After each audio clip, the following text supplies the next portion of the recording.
Assalamualaikum warahmatullahi wabarakatuh.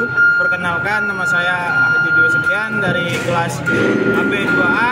Di sini saya akan menjelaskan bagaimana cara menggunakan measuring, alat-alat measuring ini untuk mengukur suatu komponen. Nah, di sini ada berbagai macam alat measuring atau alat ukur. Yang pertama di sini ada sigmat atau vernier caliper. Yang kedua di sini ada micrometer offset. Terus di sini juga ada feeler gauge. Yang terakhir di sini ada dial indikator. Nah, yang pertama di sini saya akan menjelaskan cara menggunakan sigmat atau vernier caliper. Nah, sigmat atau vernier caliper ini ada 3 pengukuran.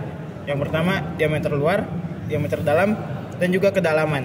Nah, sebelum kita melakukan pengukuran, alangkah baiknya kita untuk melakukan kalibrasi lagi, memastikan bahwa skala Nennius dengan skala utamanya itu dalam posisi sama-sama 0. Di sini vernier caliper atau sigmat sudah dalam posisi yang sama-sama 0 dan dipastikan ini bisa digunakan untuk melakukan pengukuran.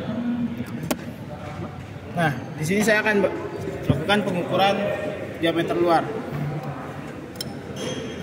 Nah, di sini ada yang namanya pengunci. Pengunci ini digunakan untuk mengunci apabila telah melakukan pengukuran agar hasil pengukurannya tidak berubah. Nah, yang di sini saya melakukan pengukuran diameter luar dengan hasil 5,5 mm. Dan sini saya akan melakukan pengukuran diameter dalam menggunakan bagian sini. Kita lakukan penguncian. Dikeluarkan langsung lalu dibaca.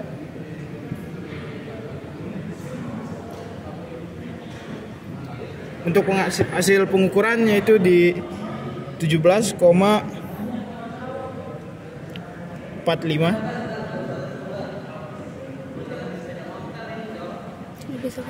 Nah, habis itu lakukan pengukuran yang terakhir yaitu tes kedalaman menggunakan bagian bawah sini.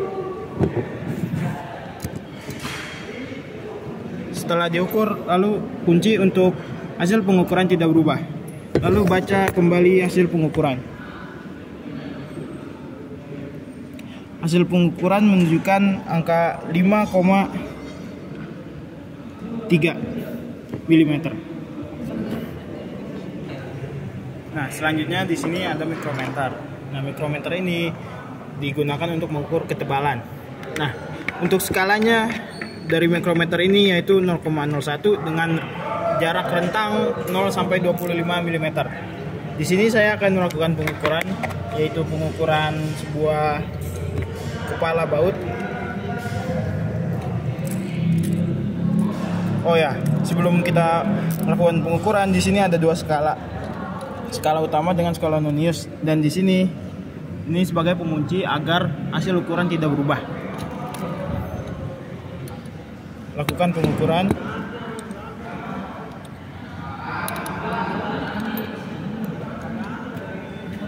Setelah dirasa benda sudah kencang, lalu kunci pengunci ini untuk hasil pengukuran tidak berubah.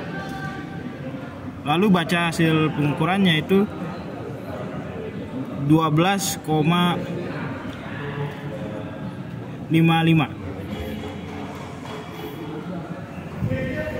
Buka pengunci lalu kendorkan. Dan juga di sini bisa melakukan pengencangan menggunakan timbel agar hasil pengukuran lebih presisi. Setelah pengukuran selesai, rapikan kembali benda tersebut lalu masukkan ke dalam box dan pastikan untuk kondisi awal dia harus dikalibrasi kembali yaitu garis skala utama dengan garis skala Nennius itu sama-sama 0.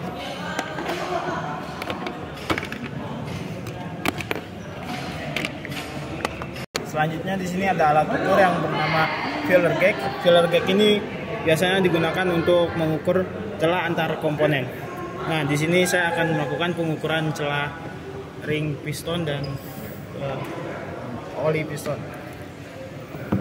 Di sini saya melakukan pengukuran dengan berdasarkan paling kecil dulu. Di sini paling kecil yaitu 0,30.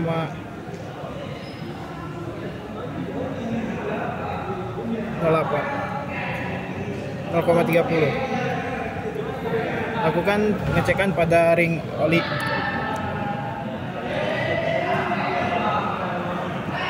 Ternyata masih masuk dan masih longgar. Lalu naikkan ukuran filler gauge. Naik 0,50. Ternyata 0,50 terlalu lebar.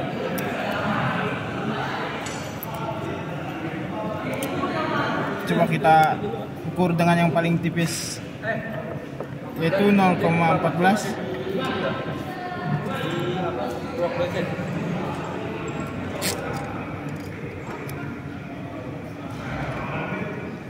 Nah, ini ukurannya sudah pas. Ketika dimasukkan dia keset dan susah untuk ditarik keluar. Jadi ukuran ring piston ini celahnya itu 0,14 mm. Nah, selanjutnya di sini ada alat ukur yang bernama dial indikator. Nah, dial indikator biasanya digunakan untuk mengukur keausan atau keolengan. Nah, cara membaca dial indikator yaitu dengan membaca jarum yang ada di dalam sini. Yang di sini ada skala utamanya dan skala yang besar itu 0,01. Jadi setiap garis ini 0,01.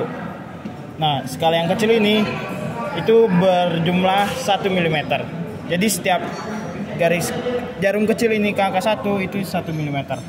Nah, sebelum kita melakukan pengukuran, alangkah baiknya kita tekan dulu spindle ini sampai menyentuh barang. Lalu kita kalibrasi sampai jarumnya tersebut di angka 0. Seperti ini. Nah, setelah 0 seperti itu, baru kita lakukan pengukuran dengan cara memutar agar spindle ini menyentuh atau tidak. Nah, untuk hasil pembacaannya atau hasil pengukurannya, yang pertama, apabila jarum menunjukkan di angka 10 atau ke kanan, itu berarti dia cembung atau tidak mengalami keausan. Sedangkan untuk yang 0 sampai 90 atau ke kiri itu negatif, yang dimana terdapat cekungan pada benda. Nah, itulah komponen alat ukur yang ada di workshop alat berat dan cara penggunaannya. Terima kasih sudah menonton video ini. Wassalamualaikum warahmatullahi wabarakatuh.